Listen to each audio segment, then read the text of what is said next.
أعوذ بالله السميع العليم من الشيطان الرجيم. بسم الله الرحمن الرحيم. بسم الله الذي لا يضر مع اسمه شيء في الأرض ولا في السماء وهو السميع العليم. أحييكم بتحية الإسلام، تحية طيبة مباركة من عند الله السلام، ألا وهي السلام عليكم ورحمة الله وبركاته.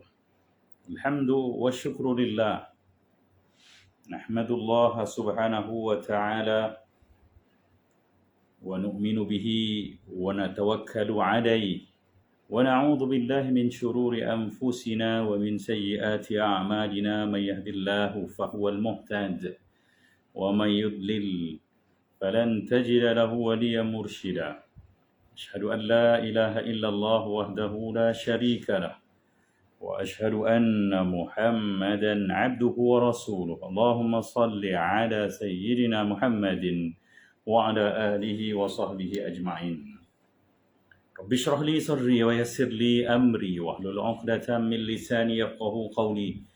سبحانك لا علم لنا إلا ما علمتنا إنك أنت العليم الحكيم.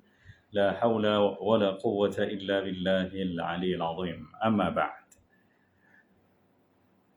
Kasihi yang berbahagia, yang berusaha, yang mulia Tuan Raja Fakhran dan seluruh warga jawatan kuasa Surah As-Siddiq, Datuk Hussein On, khususnya sidang jemaah, kaum muslimin, muslimat, tuan-tuan, puan-puan, para musyahidin, musyahidat yang dirahmati Allah sekalian. Alhamdulillah, puji dan puja setinggi-tinggi syukur kita persembahkan kepada Allah Subhanahu wa taala yang masih merezekikan ruang kehidupan dunia ini untuk kita bergelanggang. Tujuannya hanya satu, liyabluwakum ayyukum ahsanu amala. Untuk diuji kamu, siapakah di kalangan kamu yang paling baik amalannya. Baik merujuk kepada kualiti, baik merujuk juga kepada adunan, isi kandungan dan juga gaya persembahan apa yang kita bawakan kepada Allah Subhanahu wa taala. Maka untuk memastikan amal kita baik, kita perlukan sukatan, timbangan yang terangkum dalam maksud ilmu, kepakaran dalam mempersembahkan sesuatu pada Allah Subhanahu wa taala. Amalan yang baik tentu sahaja perlu disandarkan, dirujuk dari sumber ilmu yang jelas dan tepat. Dan kerana itu kita perlu terus menuntut ilmu. Apatah lagi dengan realiti yang kita tahu, Imam Al-Ghazali berpesan, al-amalu bila ilmin jununun wal amalu bila ilmin la yakun. Dalam pesannya kitab Ayyuhal Walad itu, beliau berkata beramal tanpa ilmu ni gila. Orang gila artinya dia buat satu kerja ni tanpa sedar, tanpa ada apa-apa tujuan. Jadi malang sungguh kalau kita terus beramal tanpa berilmu, tanpa ada ilmu dan tahu Fatihah kita, solat kita, apa saja amal yang berkaitan dengan ibadah dan persembahan langsung terhadap Allah ini perlulah dipersembahkan dengan ilmu. Wal amalu bila ilmin la yakun, maksudnya beramal tanpa ilmu ni tiada, maksudnya tidak dikira, nothing, tak ada. Jadi begitulah ruginya mereka yang terus beribadah, beramal tetapi tak ada sandaran ilmu, maklumat yang tepat.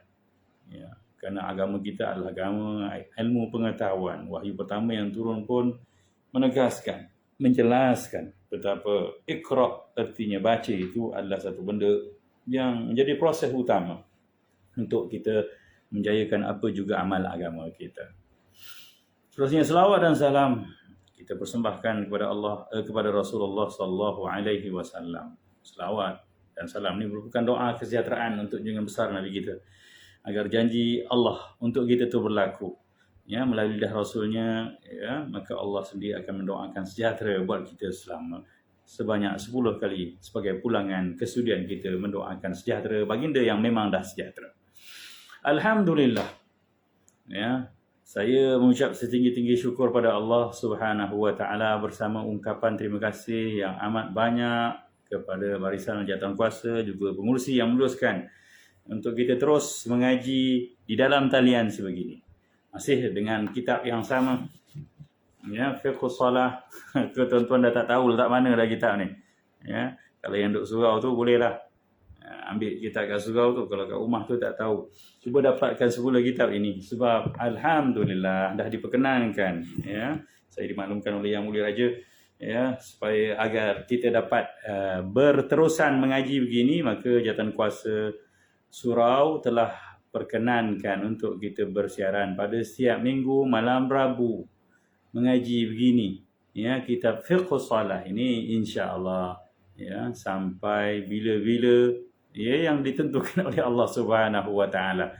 Selagi umur ada, selagi hayat di kandung badan, saya sedia untuk menggalas yang tanggungjawab ini, insya-Allah.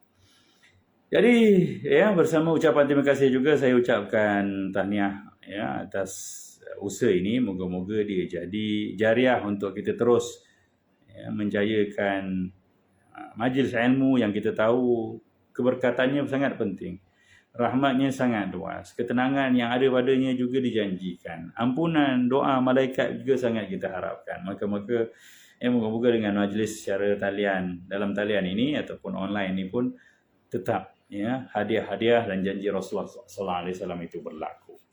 Terus kita kepada pengajian kita. Seingat saya pada bulan Mac lalu, kita pernah buat sekali satu kuliah online. Ketika itu bercerita tentang pembahagian air, ya. Sampai di hujungnya air, kita bercerita tentang bahagian air itu, kita cerita ukuran 2 kolah. Dan kalau siapa berkitab, rujukannya muka surat 56, kitab Fiqhus Salah, ya, bukan solat jemaah tau, jemaah dah habis. Yang ni Fiqhus Salah ni. Tapi dengan kamera yang membias balik ni, dia jadi tak nampak sangat. Tapi rupa kitab ni macam ni lah. Yang dekat surau, yang kat rumah kita pun macam ni. Kitab Fiqhus Salah muka surat 56. Ya, hari ni kita masuk bercerita tentang jenis-jenis atau bahagian-bahagian najis. Ya, tapi saya suka untuk mengambil sedikit, ya, perbincangan berkenaan dengan 2 kolah ini. 2 kolah ini kita pun dah tahu maksudnya qullatain dalam istilah syarak tu. Bukanlah maksudnya 2 buah kolah, tak. Qullatain ini adalah satu nisbah, ukuran, takaran yang digunakan oleh mazhab Asy-Syafi'i dalam menganggar sukatan air yang masih boleh digunakan sekiranya jatuh padanya kotoran ataupun najis yang tidak merubah bau, rasa dan warnanya. Artinya jumlah tu banyak untuk jatuh, katalah seekor cicak mati dalam takungan air, kan? Maka, ya, air ni boleh guna tak? Kalau kadarnya lebih 2 kolah dan bau, rasa, warnanya tidak berubah, maka kadar itu, air itu masih boleh digunakan walaupun dah bangkai jatuh. Semut mati dan sebagainya. Tak cicak pun ada kadang-kadang. Tapi selagi mana bau, rasa dia belum berubah. Tapi kalau air itu banyak macam mana, bau, rasa dah berubah, tai cicak dah banyak, walaupun 2 kolah, ya, ukuran 2 kolah ni kalau ikut liternya yang Dr. Wabah Az-Zuhaili berkata yang diguna pakai, ya, sampai hari ni pun oleh Mufti dan Lujnah Fatwa Singapura, 270 liter. Nah, tu yang saya nak cerita. 200, artinya banyak. Ya, 270 liter. Jadi itulah ukurannya. Saya nak bincangkan pada hari ini pun nak rujuk pada ukuran metrik yang ada.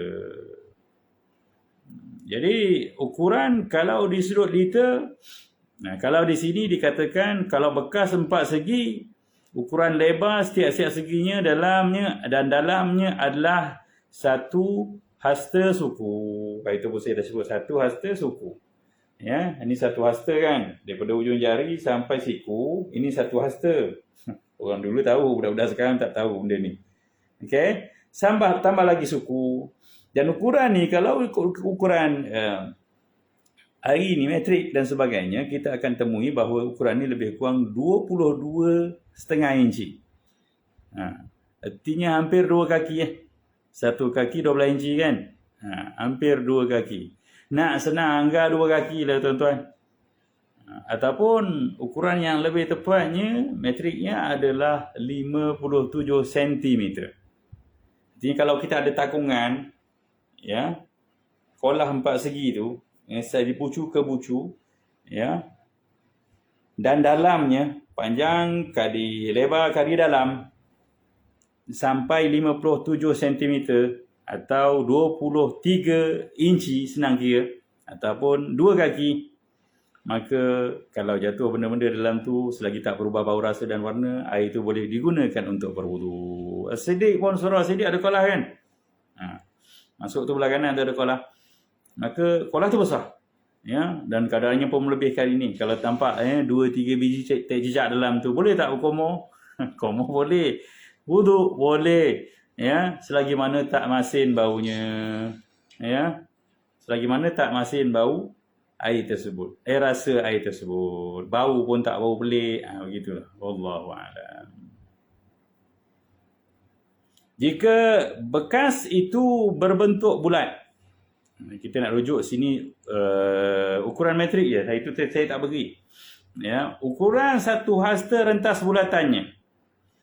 Rentas bulatan dia maksudnya daripada sini ke sini ke sini tu, ya, merupakan satu hasta. Dan 2 hasta tengah dalamnya. Dia macam ada satu bekas air begitulah. Takungan air begitu. Atau disebut juga garis pusatnya 18 inci atau 46 cm dengan kedalamannya 25 inci. 2 kaki lebih sikit. Ya. Dan dengan ukuran metriknya 63.5 cm. Itulah untuk ukuran kita. Jadi ukuran ni membantu sedikitlah memberi penjelasan kepada kita untuk kita dapat mengukur dengan ukuran metrik apa yang kita bincangkan pada pengajian yang lalu, insya-Allah. Jadi malam ni kita sambung pengajian ini masih berkaitan dengan air juga, iaitu perkara-perkara yang kita urus ia dengan air, iaitu najis. Najis ini, ya, tajuk baru yang kita nak bincangkan malam ni setelah selesai ukuran 2 kolah ni adalah bahagian-bahagian najis ni merujuk. Bahagian-bahagian atau jenis najis ni merujuk dibezakan kenapa? Kerana untuk membezakan cara pengurusan penyuciannya. Itu sahaja. Ya. Cara nak mengurus macam mana najis tu jadi suci. Benda ataupun tempat yang tengah najis tu jadi suci. Sebab tu dikategorikan begitu. Sebab tu kita tengok najis yang ada yang kita tahu najis mughallazah, najis mutawassitah, najis mukhaffafah. Itu semua dibezakan hanya dengan cara pengurusan penyuciannya. Mukhaffafah senang. Ya, hanya ratakan atau cover air tu ruang najis tersebut. Mutawassitah ada syaratnya pula menyucinya. Mughallazah lagi susah. Si air bercampur tanah. Ini yang akan kita bicarakan. Maka dalam mazhab Syafi'i, najis ini diberikan kategori 3. Yang pertama najis mughallazah dengan huruf za. Huruf za ni tak ada dalam bahasa Melayu. Dia bukan z, bukan mughallazah. Tak, dia mughallazah. Dia adik-beradik dengan dengan zal, tapi dia huruf yang tebal. Mughallazah. Asal kataannya ghalidh. Ghalidh ini maksudnya keras ataupun tebal. Mughallazah artinya najis yang dihukumkan tebal. Ya. Di sudut hukumnya kerana syariat menjadikannya begitu, mengiktibarkannya begitu, iaitu najis yang datang dari anjing, babi dan keturunan keduanya, atau salah satu daripada keduanya. Apa maksud keturunan keduanya? Dulu pun kita pernah bergurau kat surau tu kita sebut kan, ada anjing berkawan dengan kambing, kawan-kawan telanjur. Bila dah telanjur tu beranak, anak rupa kambing. Tapi kita tahu kambing kat situ tak ada kambing jantan. Betina semua. Jadi ini angkara siapa? Angkara anjing lah. Maka itu yang dimaksudkan. Maka hukum anak itu pun hukum bapaknya, hukum anjing. Walaupun dia tak ngaku. Dia cuba mengembek pun bunyi menggonggong.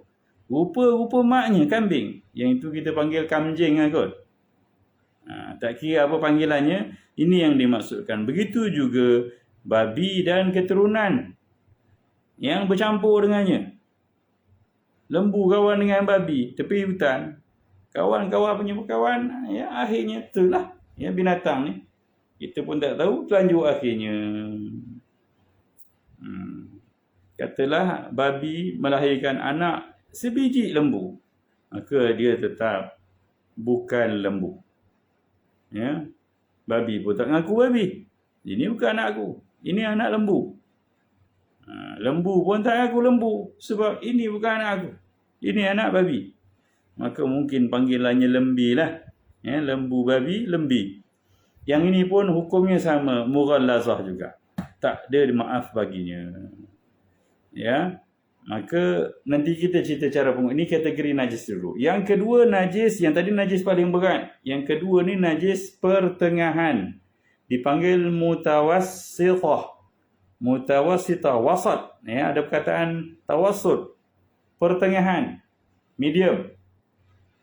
Ya, mutawassithah.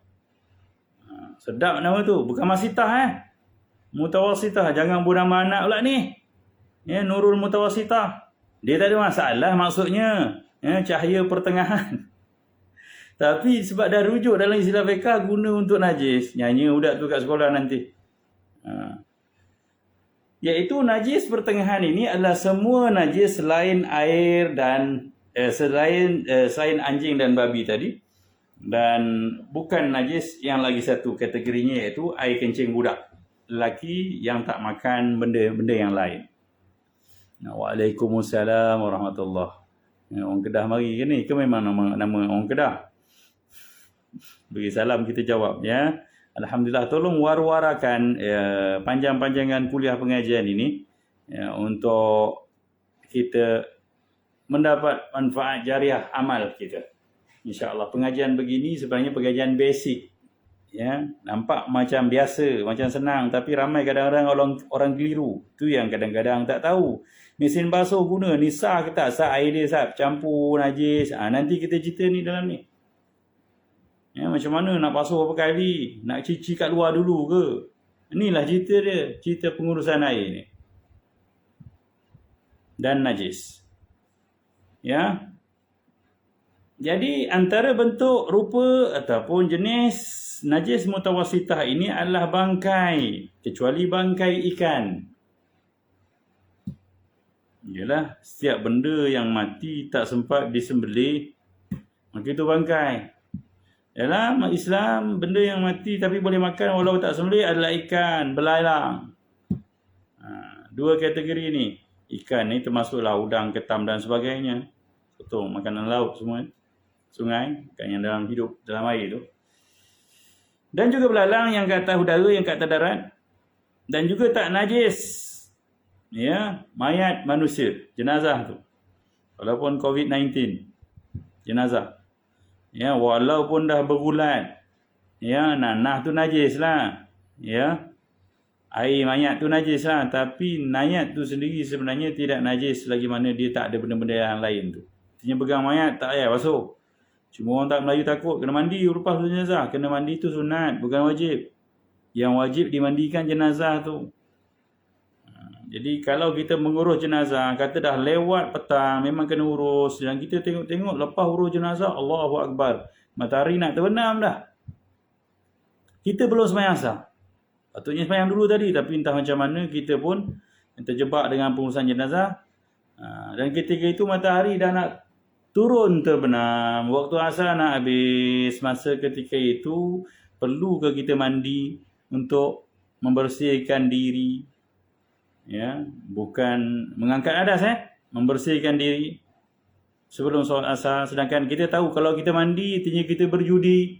Judi apa? Sembahyang dah habis waktu. Maka ketika itu kena faham mana yang lebih utama. Cukup dengan membersihkan apa-apa yang patut dibersihkan, berwuduk dan kerjakan solat pada waktunya. Jangan nanti kata, kita kan orang Melayu gitu kecak, saya belum mandi lagi ni, tak selesa lah sembahyang. Soal tak selesa soal lain, ni soal hukum akam. Ya. Sebab tu kena mengaji tuan-tuan. Benda-benda keutamaan ni kena tahu. Okey.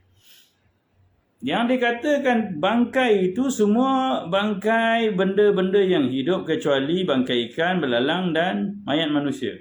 Tidak termasuk darah. Darah najis ya. Nanah dan lain najis yang tidak dimaafkan yang terdapat pada benda-benda tersebut.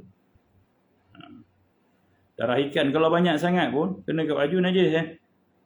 Jangan kata tak najis. Kemudian seterusnya yang dikatakan najis mutawasitah ni lagi adalah bahagian badan binatang yang tercerai semasa hidup. Macam mana tu? Kata ada lembu terlanggar, kena langgar dengan lori. Putus kaki dia. Putus satu je. 3 lagi hidup. Ya, masih bergerak dengan badan dia lari. Kita nampak peha kambing, peha lembu ni cantik elok. Lembunya entah ke mana. Ya, mungkin lari tu selamatkan diri, tak tahulah pergi hospital ke. Tuan dia bawa.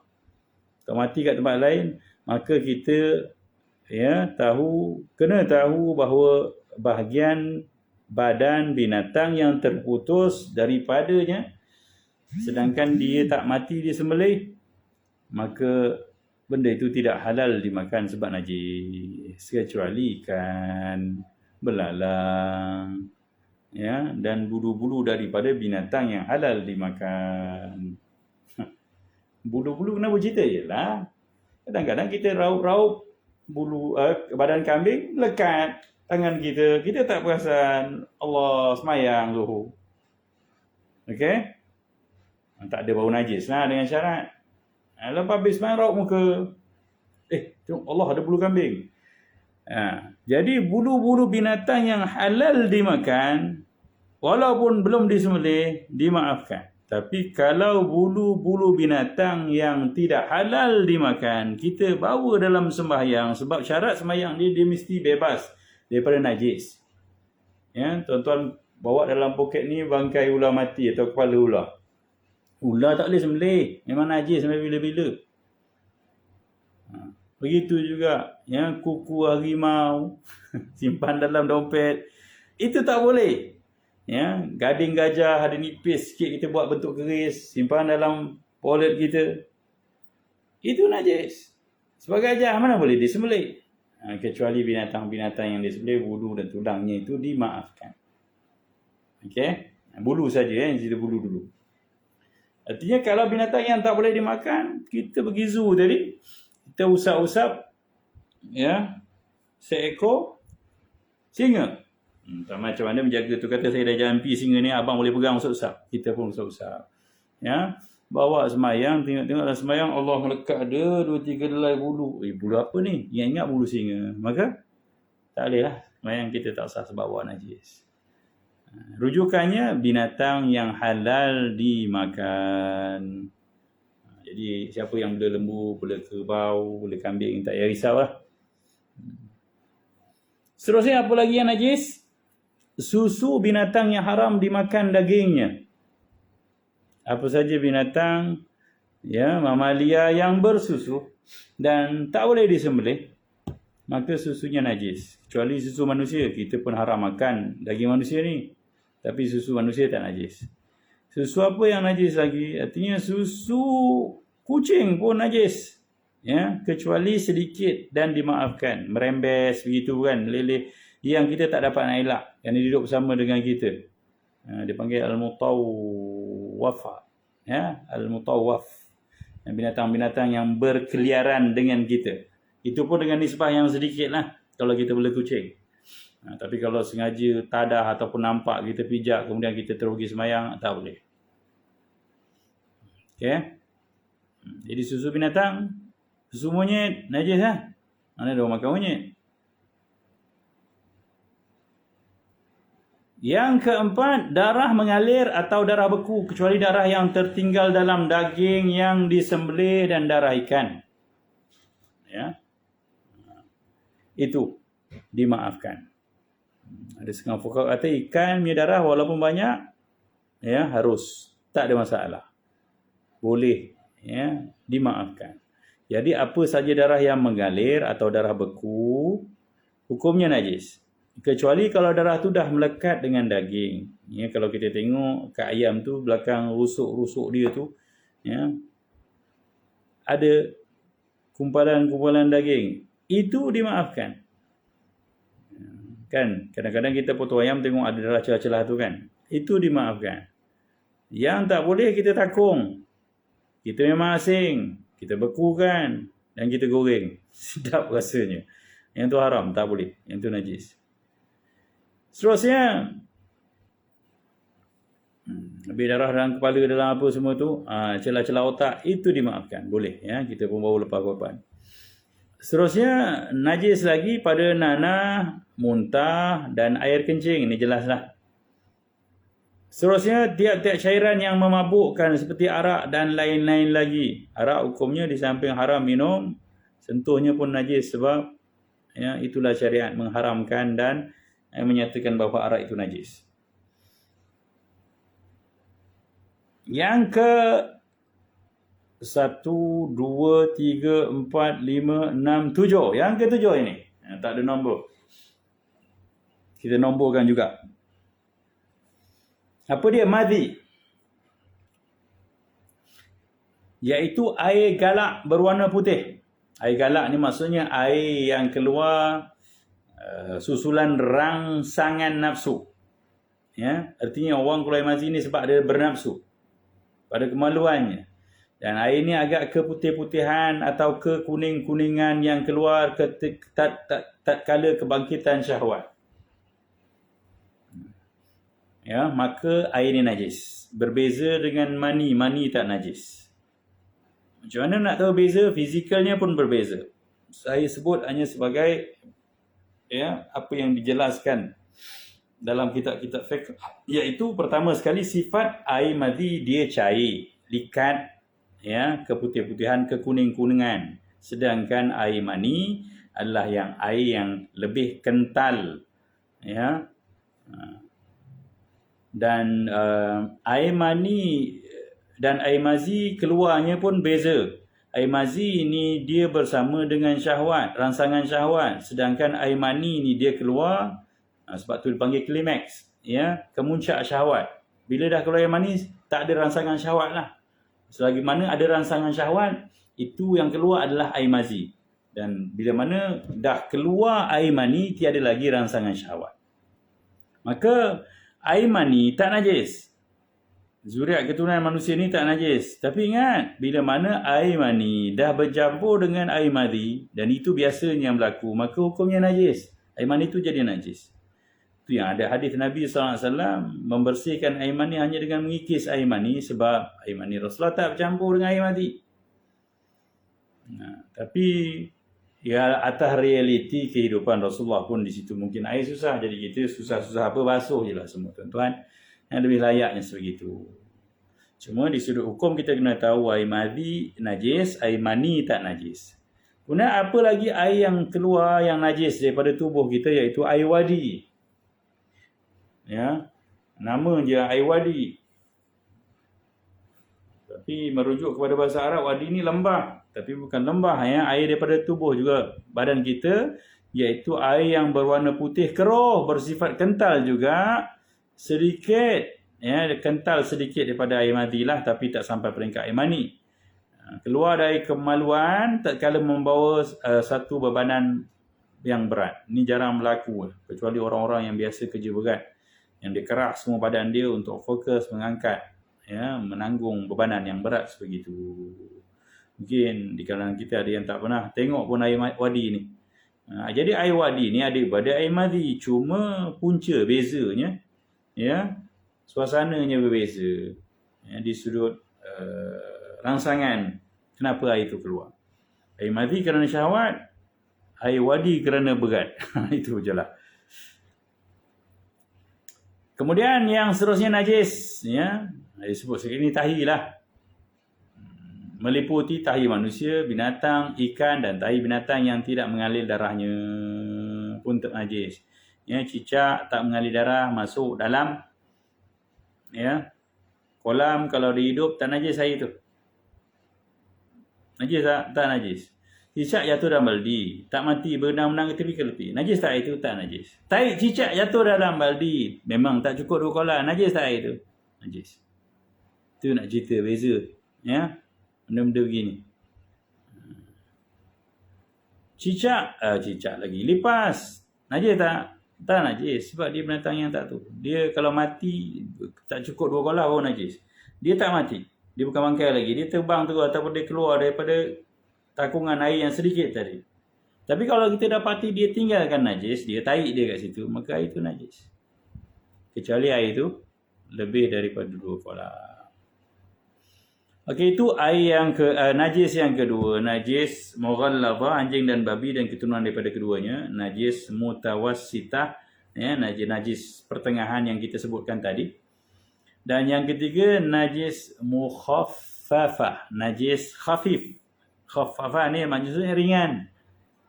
Ya, mukhaffafah artinya yang diringankan hukum pengurusan penyuciannya. Iaitu air kencing kanak-kanak lelaki, baby boy, yang belum berumur 2 tahun. Ya, below 2. Dan belum makan apa-apa makanan dan minuman selain daripada susu ibunya. Kalau dah pakai Enfagrow, tak boleh lah. Dah pakai susu-susu yang ada dalam makanan, dalam market kita tu, susu lembu, susu tepung dan sebagainya, yang itu umur 2 hari pun dah najis lah. Gitu. Ya, jadi baby insan nak dapat.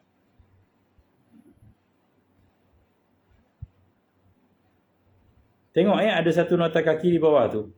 Walaupun kita sebut tadi, ya, najis binatang yang kecil, ya, yang tidak berdarah, tapi ada nota kaki itu ikan bilis atau mana-mana ikan yang kecil dimaafkan najisnya. Ya, najis yang masih dalam badannya. Menurut ulama fiqh sebab sukar untuk membuangnya najis tersebut. Tapi ada perselisihan. Kalaulah kita kata dah bergaul, ikan bilis itu terangkat, ada najis je banyak kat situ. Artinya tahi ikan bilis je. Jangan buat nasi goreng yang tu. Maksudnya masih dalam perut belum terasing, ya. Jangan jual pula. Kan sekarang ni orang dah kupas ikan bilis. Okay, dah asing kan? Jadi tahi dia tu dah tak boleh makan lah. Kecuali sebelum kita asing tu kerana sukar. Begitulah rahmat agama kita. Tapi janganlah kita jadi pengotor pula. Pergi makan yang tahi tu je. Tak boleh. Selagi mana dia duduk dalam badan. Okey. Kita dah bincangkan tadi cerita najis, maka kita nak bincang cara pengurusan najis pula. Okey, cara-cara mencuci najis ni berbeza. Ya, saya kena cepat sikit waktu isyak, ya, sebaiknya kita berhentilah. Sebab orang surau ni kan. Cara atau boleh saya teruslah sedikit menghabiskan bab ni. Yang pertama, najis mughallazah. Najis mughallazah ni najis berat. Maka cara mengurusnya adalah pertama sekali, yang kita tahu najis apa saja sisa-sisa ataupun ainnya daripada anjing dan babi atau keturunannya. Maka yang pertama sekali kena buang ain najis tu. Kalau najis tu ada keterulan, ada fizikal dia, ya, maka kena buang dulu. Jangan terus tabur air tanah. Tak hilang masalah. Begitu juga ain najis yang lain juga, ya. Budak berak kena buang tahi tu dulu. Jangan terus simbah air terabur pula najis tu nanti. Jadi buang dulu ain najis tu, ketelan najis tu tadi, ya. Dan kemudian hilangkan juga benda-benda yang berkait dengannya, iaitu baunya, rasa dan warnanya. Ya.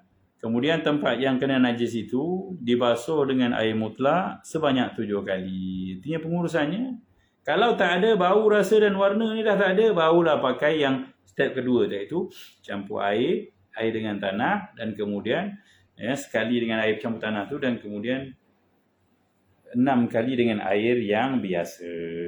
Sama ada tak kira lah air bercampur tanah tu turutannya, yang tengah-tengah mungkin yang keempat, yang kelima, ya. Tapi biasanya kita bilas yang banyak kan, atau yang pertama. Artinya menyuci najis yang mughallazah ni, dia kena selesaikan dulu macam biasa.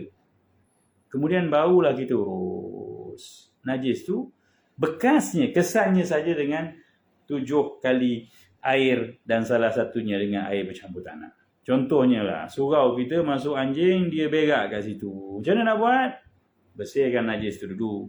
Angkat, gosok dengan tisu, hilangkan air dia, kemudian basuh bersih-bersih dulu dan kemudian barulah kita ambil 7 kali air ni tadi.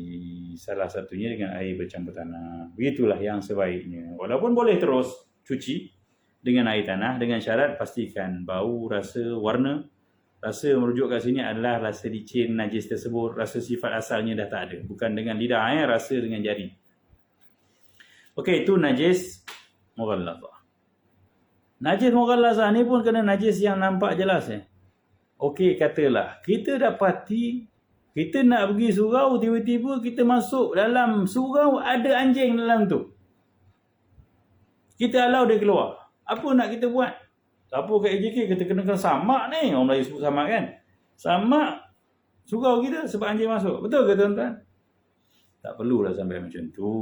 Tengok kesan dia tu ada tak kesan najis yang dia tinggalkan. Ya. Sebab pengurusan anjing ni, dia pengurusan najis ini dia tengok benda-benda yang zahir sahaja. Kecuali kita expect dia ada basah ni, rasa macam-macam. Itu je. Tapi kalau dia lalu, dia masuk dan dia keluar tanpa meninggalkan apa-apa kesan, maka tak perlulah kita lakukan apa-apa tindakan susulan penyucian. Yang kedua, menyuci najis mutawassitah, pertengahan. Kalau ada persoalan boleh ajukan terus tuan-tuan kalau sempat kita jawab terus. Sekiranya najis pertengahan ini ada warna, bau dan rasanya. Yang ni dipanggil najis ainiyah. Bau, rasa, warna. Ni cerita najis mesti ada cerita bau, rasa dan warna. Dan ini najis ainiyah, artinya najis yang dapat dikesan. Walaupun ain itu merujuk pada mata. Tapi kalau bau bukan mata kan. Najis yang dapat dikesan maksudnya. Dikesan dengan panca indera kita. Sama ada dengan baunya, rasanya atau warna. Warna merujuk pada mata. Bau pada deria hidung kita. Dan rasa ni deria rasa jari kita.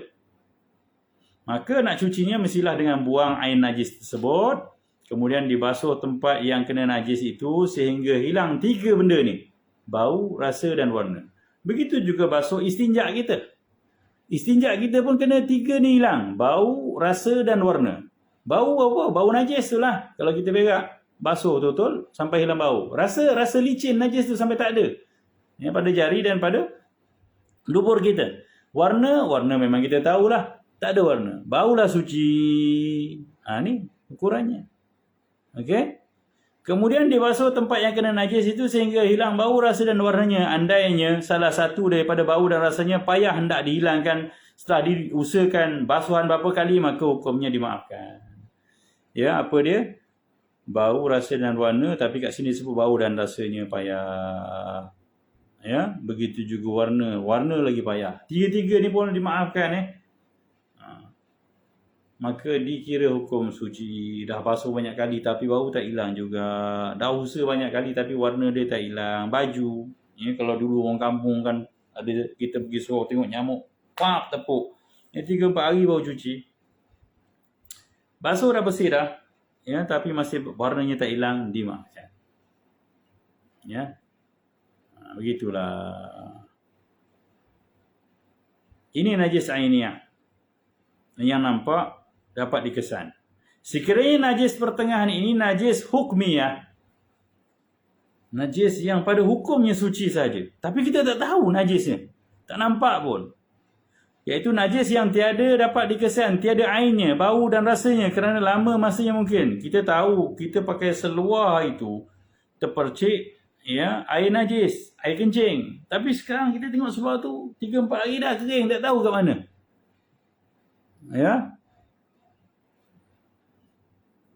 Okey, nanti saya jawab tentang budak ni. Tak ada, maka cara menyucinya hanya memadai dengan jirus air ke kawasan tempat-tempat yang kita sangkakan kena najis tu. Katalah kita tak nak basuh lagi seluar tu atau sebab air tak ada dan sebagainya. Maka kita andaikan katalah hujung baju ni kena najis.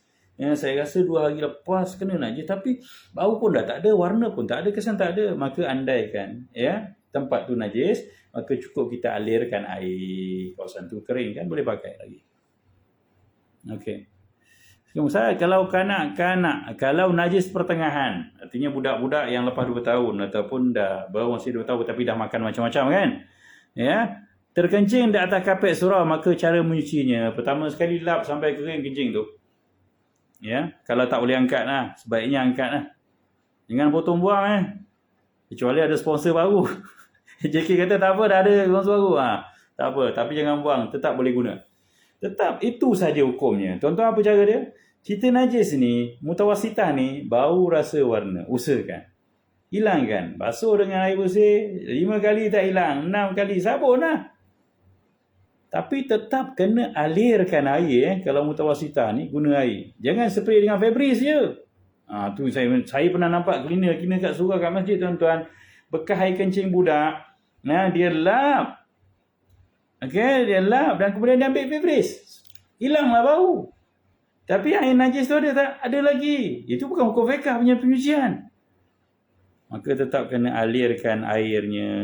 Kena basuh, kena rinse benda tu turun ke bawah. Kapet juga begitu. Kalau boleh, kita nampak kadang-kadang kalau tak boleh angkat kan, dia takur bawah tu sampai nampak usaha-usaha air ngalir ke bawah tu. Artinya najis tu diturunkan ke bawah. Dan andai kata hilang dah air najis tu, kita nampak warnanya dah tak ada, baunya dah tak ada, rasanya tak ada, tapi bau tu ada lagi sikit. Maka kalau dah usaha banyak kali, susah nak hilang, dimaafkan. Dan hari ni lagi senang. Kalau usaha tu dah dibuat, tapi ada sikit bau lagi, pakai Febreze. Pakai pewangi. Jangan tak ada usaha awal, kita tunggu pakai pewangian tu tak hilangkan najis Sebab tu kena tengok. Yelah, kita punya cleaner, tuan-tuan. Semua pemain import. Memang tak mengaji. Adik-adik Indonesia gitu, kakak-kakak, bibik-bibik Indonesia kita mana mengaji fiqh sangat. Dia tak tahu. Dia fikir mudah je. Jadi tenang. Saya pernah nampak realiti ni. Jadi kita tegur. Betul kan? Kena pakai air dulu. Kalau dah hilang, tak hilang bau, sebab orang nak sujud, nak semayang memang tak selesa, barulah pakai Febreze. Artinya ada. Pernah dibahaskan macam mana budak kencing kat tilam rumah kita tu. Macam mana nak buat? Usahanya macam tu lah. Alirkan juga air. Berapa kali. Dan kalau tak hilang, bau tu dimaafkan. Bau tu ialah dalam tilam tu siapa nak urus. Lagi satu, itu tak ada masalah sangat. Sebab apa tilam? Ada orang semayang atas tilam ke? Sebab menyucikan najis ni dia berkait dengan semayang. Sebab apa? Semayang kena pakaian dan tempat kita semayang tu bebas dari najis. Okay? Jadi begitu juga. Saya nak rujuk. Ada dulu persoalan yang jadi perdebatan dalam media masa lah. Kata mesin basuh ni tak boleh lah. Yang guna yang public punya mesin basuh ni tak boleh. Atas dasar apa tuan-tuan tak boleh? Bekas Cina kita tak tahu. Okay?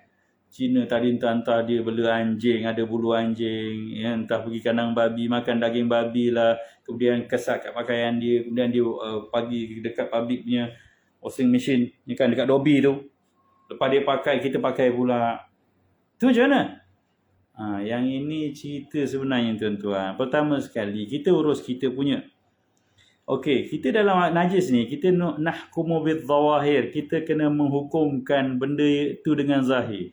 Kita nampak tak Cina tu bawa daging babi tumpahkan dekat baju dia? Tak nampak kan? Maka hukumnya tak ada lah. Kecuali dia basuh anjing dia dalam mesin basuh tu. Yang tu kena kita blender air tanah dalam mesin basuh Dobby tu. Dia tak ada buat benda-benda begitu, maka kita hukum dengan zahir. Lagi satu pula, cerita mesin basuh ni, kata kitaran air dia tak suci dan sebagainya. Tuan-tuan, cerita apa pun najis, pakailah mesin basuh jenis apa pun, cerita ni bau, rasa, warna. Guna air mutlak, hilang bau, rasa dan warna, najis, kira diangkat. Ibu-ibu basuh baju, katalah campur dengan pakaian anak yang kena sisa najis, kencing-kencing dia. Bila mana kita dah basuh, kita buang air kan, proses basuh, mesin basuh lagi perah kering, air pun dia buang semua dan kemudian dia bilas dengan air mutlak lagi. Maka bila kita angkat basuhan yang dah siap tadi, dah hidu bau, dah bau wangi, rasa najis pun dah tak ada, warna najis, suci lah tu. Kecuali najis yang terkena najis berat tadi, anjing dan babi, yang itu kena urus kat luar mesin dulu lah baru masuk. Kan? Jadi kenapa ada andaian pada saya kalau cuci tangan dengan cuci washing machine lagi bersih, lagi kuat. Lagipun air itu air dialirkan banyak kali, dia bilas banyak kali, boleh pilih berapa kali. Dan keputusannya kita hanya tahu dengan fiqh ni. Allah bagi kita cerita, bau, rasa dan warna hilang tak? Hilang suci lah. Tapi kalau lepas kita gunakan washing machine, kita bau hancing lagi. Mungkin sukatan air ni tak cukup, ataupun ada proses-proses taharah yang tak cukup lengkap menyebabkan yang itu kita hukumkan sendiri. Kita tak boleh hukum secara umum. Kita kata tak boleh mesin tak boleh sebab tak ada kitaran air dia lah, sistem dia tak ikut. Lah, orang basuh pakaian ni cara macam ada pijak pun ada kan. Kalau kat India tu Dobi pakai, Dobi public tu dia orang je basuhnya, entah betul entah air mutlak ke tak. Tapi bersih dengan suci beza dah tuan-tuan. Kita nak cerita najis ni cerita suci, menyucikan najis, bukan membersihkan najis. Yang pakai Febreze tadi diangkat, dilap dengan dengan wipe, dengan tisu basah dan sebagainya, kemudian dispray dengan Febreze dan apa-apa pewangi itu membersihkan najis. Kita nak cerita hari ini, cerita menyucikan najis supaya tempat itu, pakaian itu layak untuk diguna buat solat. Ada benda yang beza. Maka bila cerita penyucian najis, dia merujuk kepada air mutlak, cara penyucian najis ni hilang bau, rasa dan warna. Maka dengan ilmu itu kita dapat mengurus dengan sempurna lah urusan najis kita. Okey, selesai. Jadi cerita kapet tadi macam tu juga. Urus berapa kali basuhan, artinya dengan aliran air dah hilang bau, rasa dan warna. Kalau salah satu daripada sifat ni tak hilang, dimaafkan. Kita gunakanlah benda-benda lain yang boleh membantu selesa kita, Febreze dan sebagainya, supaya kita dapat hilangkan bau pada kapet tersebut. Wallahu a'lam. Jangan susah-susahkan sangat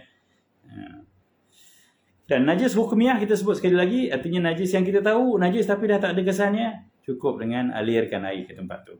Cover kawasan tu. Sekira rata dan mengalir airnya, sebab kita tahu itu najis. Bukan mukhaffafah, bukan najis baby belum makan apa-apa, itu najis mutawassitah. Okey, yang terakhirnya menyucikan najis ringan. Najis ringan artinya najis mutawassitah tadi, budak-budak yang baby boy belum makan apa-apa kecuali susu mak dia, below 2 umurnya, maka cukup dengan kita percikkan air ke tempat kena najis hingga rata tanpa perlu air tu mengalir. Dia cover je lah.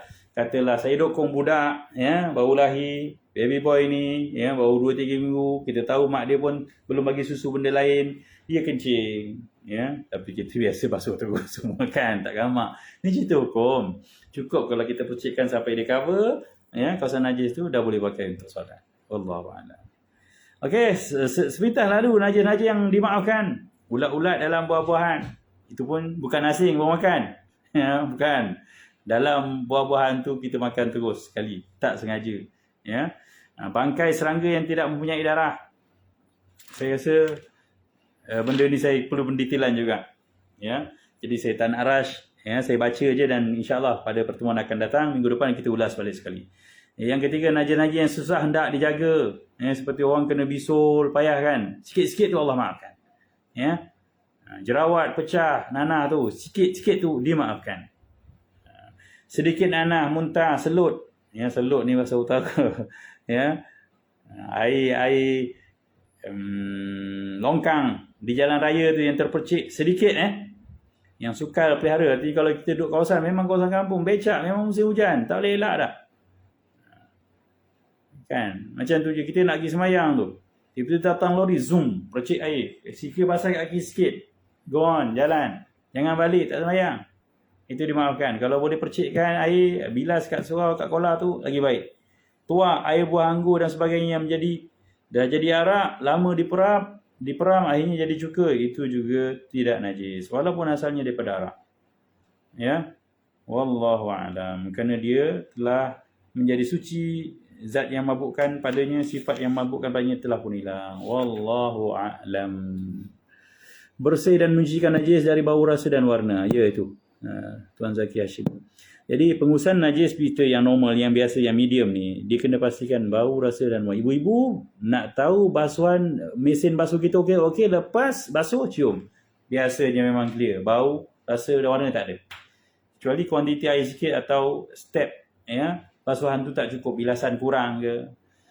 Wallah. Jadi jangan risau tuan-tuan, basuhan apa pun, kita kalau dah ada ilmu begini, kita senang nak mengurus. Orang cakap apa pun cakap lah, ni najis apa? Sekarang ni najis mutawasitah. Najis mutawasitah artinya bau, rasa dan warna. Apa dia najis mutawasitah? Selain anjing dan babi dan kencing baby 2 tahun tadi. Itu je. Aku ada basuh babi ke? Tak ada benda. Jadi benda-benda biasa ni urus secara biasa dan selesa. Saya pun jadi pelik dan hairan bila mana ada ustaz membicarakan sangat benda tu sampai dia kata, sampai mendatangkan kerunsingan pada orang awam. Ya, kita tak boleh kongsi dobi dengan Cina. Kenapa? Kecuali memang jelas Cina tu memang urus hidup dia dengan babi. Nampak jelas dan kita pakai, kita tahu. Jadi kita tak tahu, kita kena hukum dengan benda yang zahir. Mengandai kalau penat gitu, tuan-tuan mengandai kalau tuan-tuan betul-betul mengandaikan begitu, ya, tuan-tuan tak akan makan kat restoran. Sebab Cina mungkin kat tadi kat rumah dia dah makan benda tu.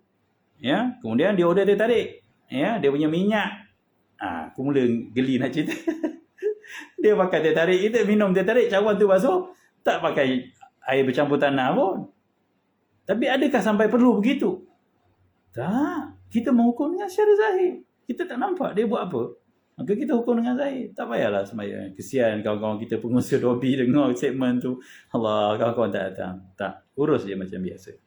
Ya, sebab kita agama yang, bayangkan tadi, asalnya bau, rasa dan warna pun, ya, kena hilangkan. Tapi kalau dah usaha susah, dimaafkan. Percikkan air kat jalan, sepatutnya tahu ada najis.